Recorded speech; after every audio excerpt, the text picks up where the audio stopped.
Hello and welcome to Barry's Basics, where our guides are straight to the point and strictly only the basics. In this guide, I will be going over the basics of the Volcanic Mine. The Volcanic Mine is a mini-game-like activity that is focused around the mining skill and provides an alternative method of training the mining skill compared to more traditional methods. To enter the Volcanic Mine, you will need at least level 50 in the mining skill. You will also need to complete the Bon Voyage quest for access to Fossil Island and have at least 150 kudos with the Varrock Museum. The final requirement needed to enter the Volcanic Mine is to fully rebuild the museum camp on Fossil Island. Once the camp has been rebuilt, you will need to speak with Peter, who can be found panning on the shore just south of the museum camp. Peter will provide you with 5 small unidentified fossils, and at this point, you will be able to access the Volcanic Mine. As far as equipment goes, it is recommended to bring the Prospector's outfit while prioritizing prayer bonus and health regenerating items in your other equipment slots. If you have any mining boosting equipment, like the Celestial Ring, it is worth prioritizing these types of items over prayer bonus. You will also need to bring the best pickaxe you can manage. Here is the equipment setup I used, just as an example. Yours may end up looking a bit different based on what you can afford and have the requirements to equip. As far as your inventory goes, it is recommended to bring a prayer potion or super restore potion, a method to restore your run energy like stamina potions, Nummulites, a teleport method for health and prayer restoration, some food, and Volcanic Mine teleports. On your first trip, you will not be able to access Volcanic Mine teleports, but I will go over how to unlock these a bit further into the guide. As far as Nummulites go, you will need to pay 30 Nummulites each time you enter the Volcanic Mine, and 150 to retrieve any items you lost if you die in the Volcanic Mine. It is also worth mentioning that you will need roughly half of your inventory freed up for items you may collect during the activity. Here is the inventory setup I used, just for an example. Yours may end up looking a bit different once you learn what works best for you. The Volcanic Mine is located on Fossil Island and can be entered at the dungeon entrance indicated by the red circle on this map. The easiest methods of reaching the Volcanic Mine entrance are as follows. The first method is by use of a Volcanic Mine teleport. These can be purchased from the NPC at the entrance of the Volcanic Mine once you have accumulated points from completing the Volcanic Mine activity. The second method is by use of the Agility shortcut just northeast of the museum camp. For this shortcut, you will need 64 Agility. If neither of these methods are available to you, you can travel to the museum camp or the Verdant Valley if the mycelium transport method is available, and walk to the Volcanic Mine from there. Before entering the Volcanic Mine for the first time, it is recommended to switch to the Volcanic Mine world, which as of the making of this guide is World 323. If there are no other players taking part in the activity, it may be beneficial to bring 2 or 3 friends to make learning this activity a bit easier. Upon entering the mine, you will appear on the upper level of the mine, which is essentially a waiting area. After 30 seconds, the mine will rumble and shake, indicating that the game has begun. At this point, you can use the stairs on the southern edge of the upper platform to climb down to the lower level. The main goal of the Volcanic Mine is to mine the large boulder which is located within the lava channel. When this boulder is mined, it will slowly become smaller and move further down the lava channel, and will need to be followed in order to continue mining it. With more players, more of these boulders will appear. These boulders will appear in the southern channels when the game begins, as indicated by this map. If there are less than 10 players within the mine, there will only be 1 boulder present in the central channel. If there are 10 or more players within the mine, there will be an additional boulder in the western channel.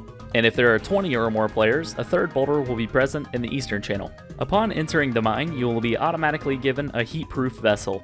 This vessel can be left-clicked to create a path across lava while your character is facing north, south, east, or west. Each style of pathing that you create will only last for 90 seconds and will slowly turn a light orange color, at which point the path will sink into the lava. If you are standing on this path when it sinks, you will take a large amount of damage. The heat-proof vessel only contains enough water for 35 uses until it is upgraded, so keep this in mind when moving around within the mine. Throughout the lower level of the mine, you will also find gas holes on most of the platforms. When left-clicked, these will launch you to another nearby platform and deal a small amount of damage. These can be useful for moving between platforms and may help save some of the water from your heat-proof vessel. During this activity, lava beasts will periodically appear within the lava channel and attack any nearby players. These lava beasts use ranged attacks, and it is recommended to activate the Protect from Missiles prayer to reduce the damage of each of these attacks to 1. Upon entering the mine, you will notice 2 interface windows. These interfaces will provide a timer indicating when the next game begins while in the upper level of the mine, or how much time is left before the mine collapses after the game begins. The interfaces will also show you how many points you've accumulated, the mine stability, the number of players in the mine, and the statuses of each vent and chamber. If the stability reaches 0%, or if the timer reaches 0, any player still in the mine will die. To control the stability of the mine, players will need to block and unblock the various chambers found around the mine. The vent statuses indicate the pressure of each of these chambers. To make a vent status visible, you will need to investigate a vent that corresponds to one of the chambers. After investigating a vent, the status will remain visible for 5 minutes, after which they will need to be investigated once again. The vent pressure percentage should be as close to 50% as possible in order to keep the mine stable. In order to manipulate vent pressure, you will need to block or unblock the corresponding chamber to raise or lower the pressure. If a chamber is blocked, the vent pressure will slowly rise. If it is unblocked, the vent pressure will slowly lower. To block a chamber, left-click the large rock found next to each chamber, and then left-click the chamber. To unblock a chamber, left-click the rock on top of the chamber to mine it and unblock the chamber. This map indicates each chamber and its corresponding vents. Within the volcanic mine, fireballs and earthquakes will periodically occur, which will cause small amounts of damage to players within the mine. These events will occur more often with lower mine stability. Once there are about 45 seconds left in the mine, it is recommended to head back towards the surface in order to have enough time to escape. For the next portion of this guide, I will be going over a couple different basic strategies for the volcanic mine. If there are several players within the mine, it is recommended to split responsibilities up between players. For instance, 1 or 2 players may wish to manage the chambers and vents within the mine, while the rest mine the boulders within the lava channel.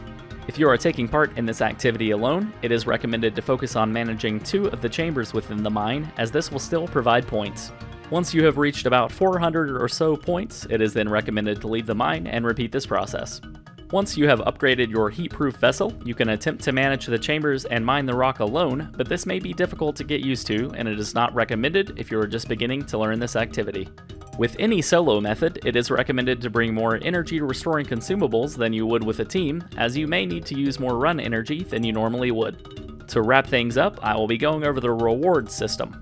Outside of the various fossils, numulite, and minerals that can be passively collected from mining the rock within the lava channel, you can trade in any of the points collected from the activity with petrified peat just outside the entrance to the mine for other rewards.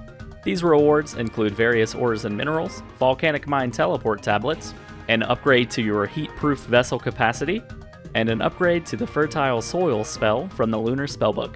This concludes the basics of the volcanic mine. If you require more advanced information on this topic, you can find helpful links on this subject in the description of this video. If this guide helped you, please take the time to give this video a like. If you'd enjoy more videos similar to this one, you can subscribe to this channel for easy access to all current and future content provided. To be notified of future content from this channel, you can also left-click on the notification bell located next to the subscribe icon. Feel free to leave a comment to make a request for a guide similar to this one, and thank you for watching.